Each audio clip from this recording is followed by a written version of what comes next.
Rent got too expensive, had to leave LA. So I got into my car and I went away to the big estate. Playing poker every day. Going all in with these fish like I'm at an all-you-can-eat buffet.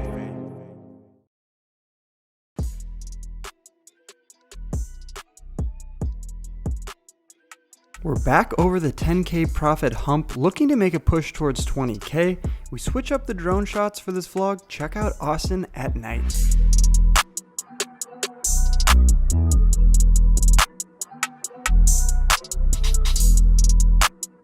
We then get a tip of a great 2-5 game happening at Palm Social, so of course we head over. They don't have 50 tables running like some of the other properties in town, but what they do have is one of the nicest design and aesthetic for a poker room that I've seen on my entire road trip.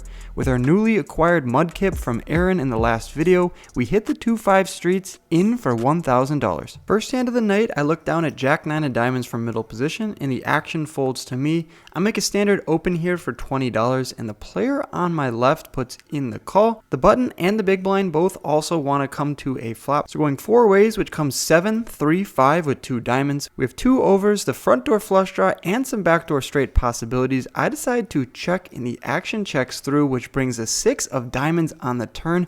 Bang, we turn the flush. Too bad the 5 of hearts is not the 5 of diamonds. Otherwise we'd have a straight flush draw. Nevertheless, a jack high flush is probably going to be best here. I bet out $45 for value into the 3 other opponents, and just the middle position player puts in the call. So going heads up out of position to the river, which comes the jack of hearts, does not change anything. We're only losing 2 better flushes at this point. 170 in the pot, and I make a 3/4 pot size bet for $135. Middle position snap fold, so it's likely he was on a 1 pair or a draw type hand. Nevertheless, up $100 already on the session and feeling pretty great. We look down at king queen offsuit from the small blind. The cutoff raises it up to $15 and I put in the 3 bet to $50. Flop comes queen 7-9 with 2 hearts. Obviously top pair with a king kicker is going to be pretty good here. I like a half pot size bet here. I only bet $35 in the moment. Probably somewhere around 50 to 55 is best given the fact we're out of position.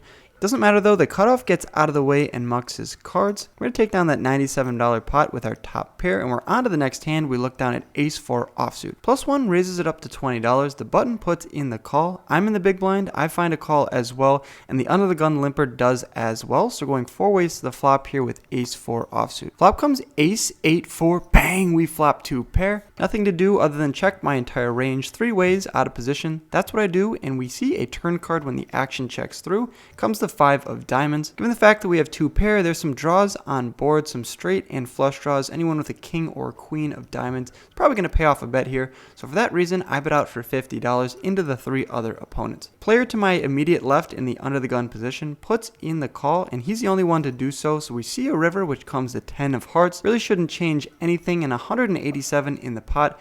I go for a $75 river bet, looking to get paid off from any aces, other 2 pairs like 8-5, 10-8, things of that nature, and he sure enough puts in 3 green chips. That's a call. I confidently turn over my 2 pair, and he mucks his cards pretty frustratingly. We take down that $337 pot, up over $200 on the session already.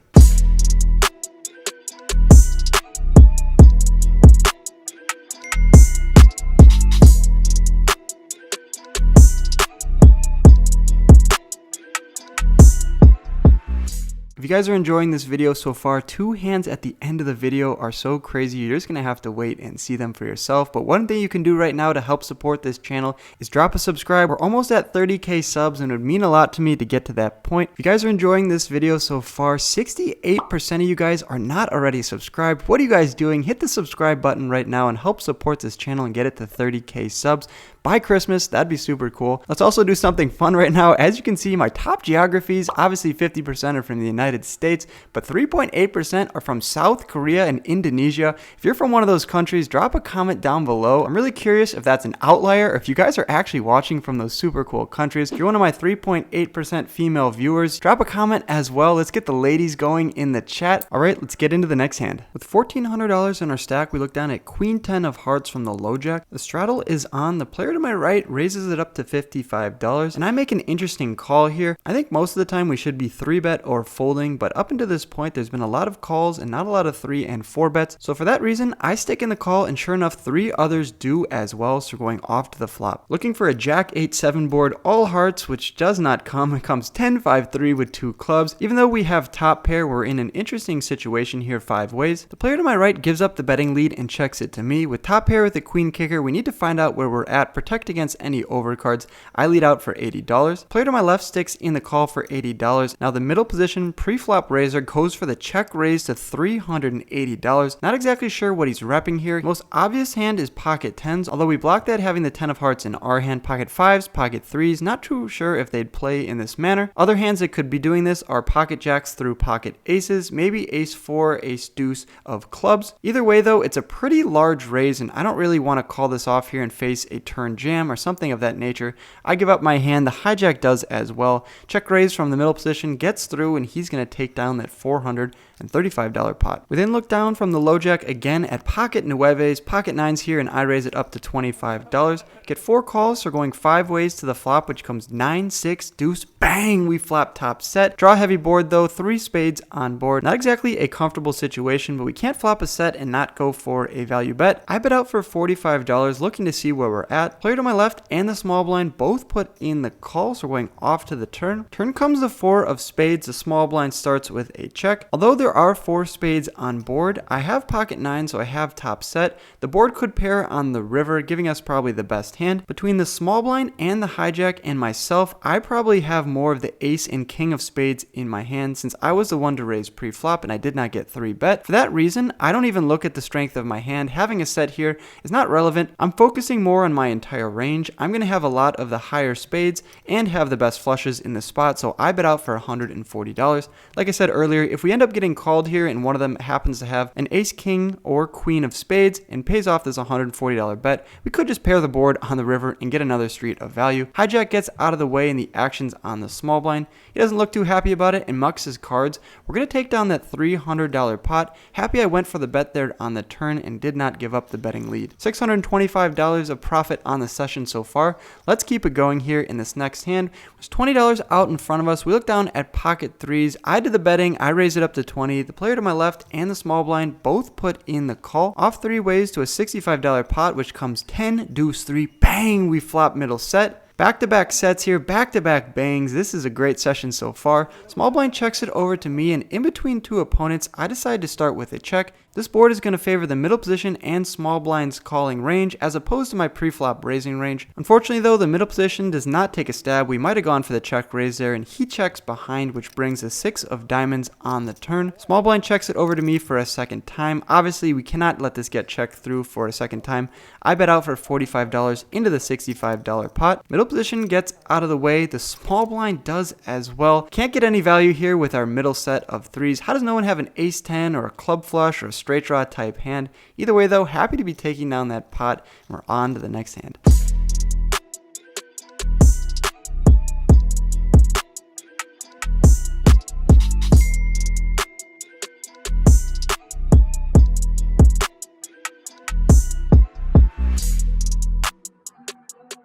Okay, you guys were patient. This next hand is one of the 2 hands I prefaced earlier that's absolutely insane. We look down at ace queen and I'm in the $10 straddle. My left straddles it up to $20 and the guy to his left straddles it up to $100. Absolutely insane here for this 2-5 game. You guys need to make a trip out to Texas. Cutoff and the button both put in the call. Action's back on us. We have ace queen offsuit. I don't think a call is the best move here. There's a lot of dead money out there already, over $200 worth. For that reason, we have ace queen offsuit here. We're going to be going out of position to other opponents. I decide I'm going to go for the 3-bet, try to take down the over $200 worth of dead money. I 3-bet to $485. The player in the cutoff puts in the call. The button gets out of the way. We're going heads up, out of position to a nearly $1,200 pot already. Absolutely insane. Flop comes king 10 deuce with 2 clubs. Action's obviously on me first. Even though we don't hit a pair on this board, I still like going for a 1/3 pot size c-bet. I put this flop into my solver, and with my exact hand, it still likes a c-bet here 68% of the time. 28% of the time for balance, it likes a check, but overall with my entire range, it's going to be betting 55 to 56% of the time. So hopefully I do that in the moment. We can't use solvers at the table, obviously. Sure enough, I leave out here for $375. Good bet, Wolfgang. Cutoff though thinks about it, but not for too long before putting in the call. Oh boy, $2,000 pot incoming. The turn comes the 10 of diamonds, pairing the board and putting the second flush draw out there. There's clubs, there's diamonds, there's queen jack having a straight draw. A lot of possibilities here, and we still just have ace high. Okay, solver, what do you recommend me doing here on this 10 of diamonds turn? As you can see with my entire range, 53% of the time it's going for a check, 35% it's going for a 1/3 pot size bet, and only 11% of the time it's going for 75% or larger. If we look at our exact hand here with ace queen offsuit, we should be checking it around that same percentage, 52% of the time, betting small for 40% and only going 8% of the time for a very large bet. What do I do in the moment? I'm all in, baby. Effective $700 into the $2,000 pot. In the moment, I just thought that's the only way I can win it. Screw the solver, we're just ripping it in here for $700. If you guys appreciate that, drop a subscribe. I'm not scared anymore to get my stack in. Started the hand with $1,700 and now all of it's in the middle, at play and at risk. Before I tell you guys exactly what the opponent does, we look back at the solver to see what his range consists of here. When I bet 9.3 big blinds, facing a large bet from me, the opponent is supposed to fold nearly 40% of the time, supposed to be calling with his strong pocket pairs like queens and jacks. He's also supposed to be calling with his ace-9 through ace-5 suiteds, obviously of the club variety. On the bottom edge of the spectrum here, all the blues mean he should be folding. Pocket 7s through pocket 3s, that makes a lot of sense. Should be calling with pocket 10s, that's quads, no duh. And all of his kings here are obviously a call. So against his entire range here, we're getting him to fold 40% of the time. The other nearly 60% of the time, he's putting his money in here. I guess that's why it preferred me to check the turn instead of ripping it in. Now let's get back to the hand and see what the opponent does. Doesn't look too happy about it. He's shuffling his cards. I'm hoping that's a sign of weakness. Thinks about it for a really long time. Don't blame him. It'd be a nearly 3.5K pot if he folds, which he does. We get the bluff through and we have to show the table. We don't bluff all that often and not nearly for this size. So I show my ace high.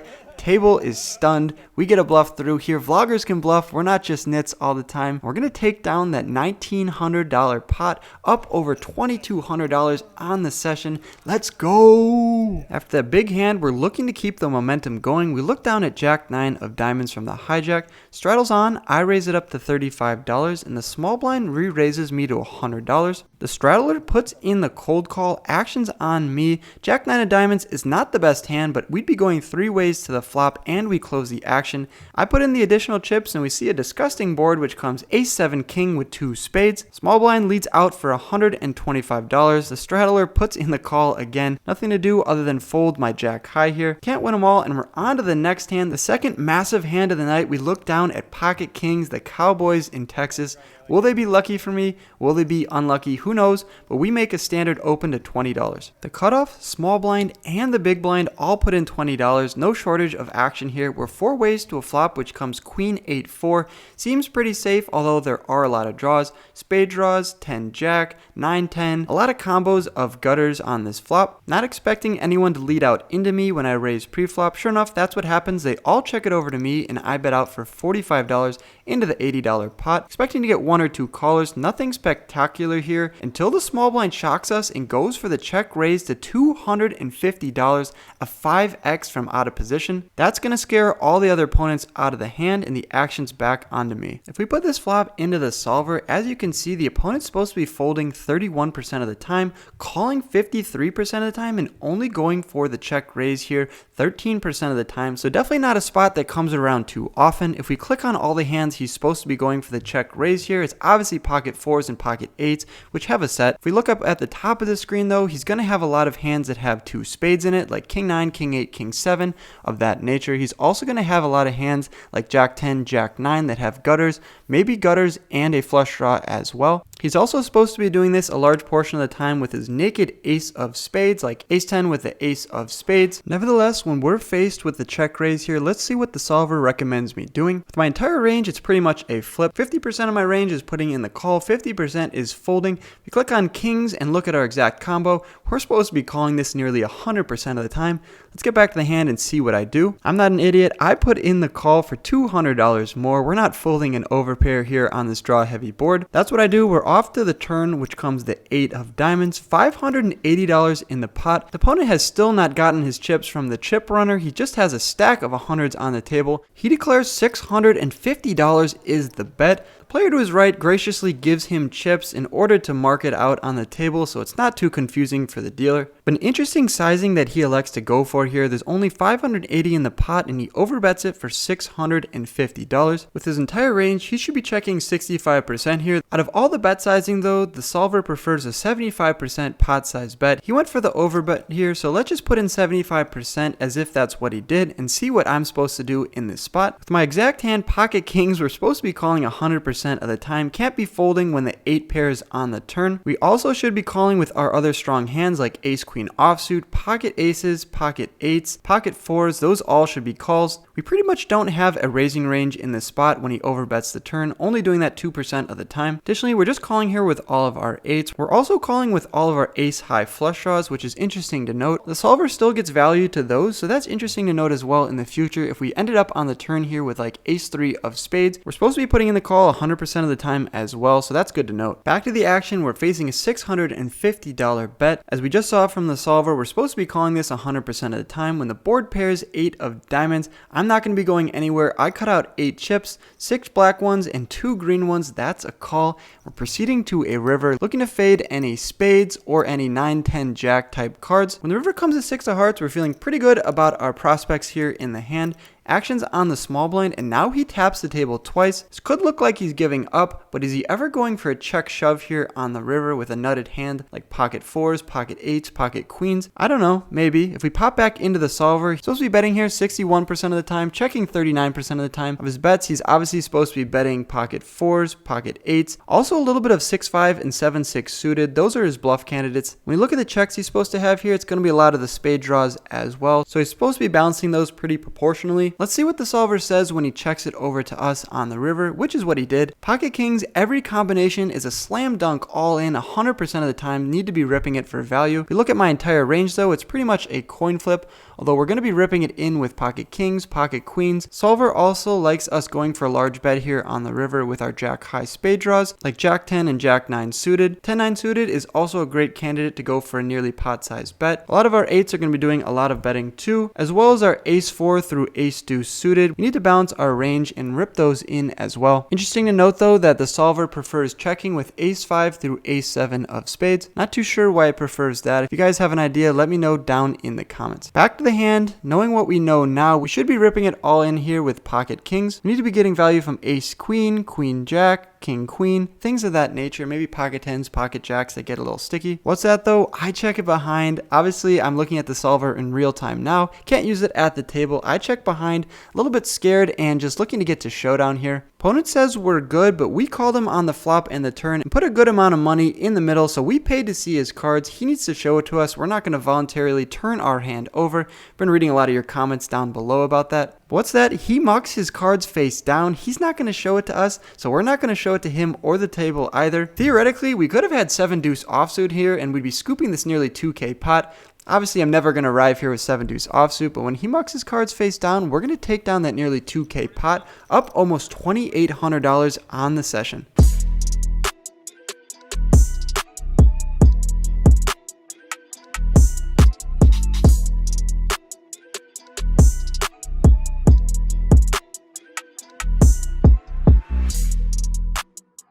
With $3,800 in our stack, we look down to king 10 of diamonds from the hijack. Middle position raises it up to $25. I put in the call here. Sometimes I'll flat, sometimes I'll go for a 3-bet. I flat call this time, which gives the button the incentive to raise it up to $125. Actions on the middle position player, well, not anymore. He sticks in the call. I'm not a shrimp here. I'm not going to be folding. $125 of my stack going into the middle, putting those new chips to work, and we're off to a flop 3 ways, which comes ace 9 deuce with 2 spades. Middle position starts with a check. I'm out of position, going to be checking my entire range to the pre-flop raiser. That's what I do, the actions on the button, and he decides to check behind. Turn comes the 4 of spades, putting 3 spades out there. So middle position checks to me for a second time. I could be going for a bet now when the button decides to check behind. It's likely he has a hand like pocket 10s through pocket kings that just didn't want to go for a bet on the flop. In the moment though, I checked it over to the button, who checks it behind for a second time. He definitely has one of those hands now. River comes the 10 of hearts. We have some showdown value, and the middle position checks it over to me for a third time. Do we go for a bet here? I don't think so, because all those hands like pocket 10s through pocket kings are going to call us for a bet. Let's just get to showdown, and the button checks behind and sure enough shows pocket queens. I don't think my line on the river would have gotten him to fold anyways. When I check the turn, I'm pretty much just trying to get to showdown. Either way though, he's going to take down that nearly $400 pot. A bet on the turn and bet on the river probably would have got it through, but I like the way I played this hand, just trying to get to showdown with my pair of 10s. Next hand, ace 9 of hearts from the small blind. The $10 straddles on and it folds around to me. I raise it up to $35, and just the straddle puts in the call, so we're going heads up to the flop, which comes jack 10-3 rainbow. A board that I could be c-betting or checking. I decided to check in this moment in the actions on the straddle, who checks behind, so we see the turn. Turn comes the 4 of spades, doesn't improve our hand in the slightest. $77 out there. I like to go for a check for the second time, and the player in the straddle either picked up some equity or he smells weakness. Either way, he decides to bet out 2 green chips for $50. I call him with my ace high here. I'm not a believer as well, and we're off to the river. If we didn't have the best hand on the turn, we most certainly have it on the river. The ace of diamonds peels off in a $180 pot. Actions on me. I don't think he's going to be calling too many bets if I lead out into him. Even though I probably have the best hand here, I check it over to the straddle. Fortunately though, he snap checks behind. We turn over our ace 9, expecting to be good 100% of the time here. He takes another look at his cards before mucking them. We're going to take down that $200 pot, up to $2,800 worth of profit on the session. We end up getting into a $2,000 double board PLO bomb pot, end up chopping it with a set on the bottom board, and end up making $300 because there was more players involved. That brings us to our last hand of the night. We have nearly 4K in our stack. We look down at pocket rockets, the bullets, and I raise it up to $35 from the cutoff. Straddle is on, and side note, we're playing a chess game on our phone with the player to our left as well. Only the small blind puts in the call, so we're going heads up in position to a flop, which comes 7-5 deuce rainbow. Small blind checks it over to me, and I think we could be doing a lot of checking on this board, even with our overpair. This board's going to connect a lot better with the small blind's calling range than my pre-flop raising range. Only my overpairs are going to feel confident here. I don't blame anyone for betting in this moment, and that's what I do. I bet out for $30, but I think a check is probably best in this moment. Small blind puts in the call. That's good news for us, and we're off to the turn, which comes the king of diamonds. Pretty good card for our overall range, and small blind knows this and checks it over to us for a second time. We can't be checking behind here for any sort of deception. We need to get value, and I bet out for $80. I like the large sizing here, as now there's some diamond draws, some straight draws, and if he has a hand like king 10, king jack, he's not going to be going anywhere on this board. Sure enough, he puts in the call, and we're off to the river in a $300 pot, which comes a 9 of clubs. The opponent checks it over to me for a third time. No checking behind for me. I'm going to be going for one last street of value, but I bet small this time, looking to get value from any of his kings or one pair type holdings like a pair of 7s or pocket 8s through pocket queens. $135 is the bet. The small blind tosses in one chip, $1. Nevertheless, that's a call though for $135. I turn over my pocket aces and he mucks his card, so we're going to take down that $600 pot to cap off the night. What an absolute sun run, amazing session it was, although I did get a large bluff through earlier, so I wasn't just playing my cards the entire session. Either way though, we rack up our chips and head to the cage.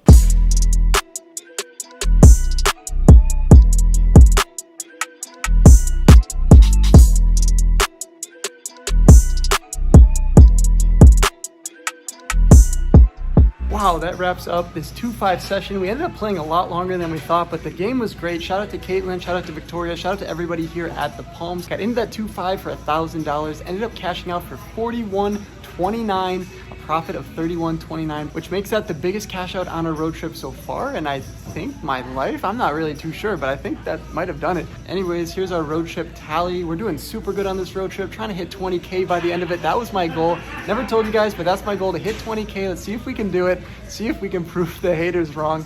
Leave a nice comment if you made it this far. Drop a like, subscribe if you're new, share this with a friend. Let's try to get to 30K subs by the end of the year. As always, good luck on the felt. I'll catch you guys in the next video. Peace. Thanks for watching to the end of my video.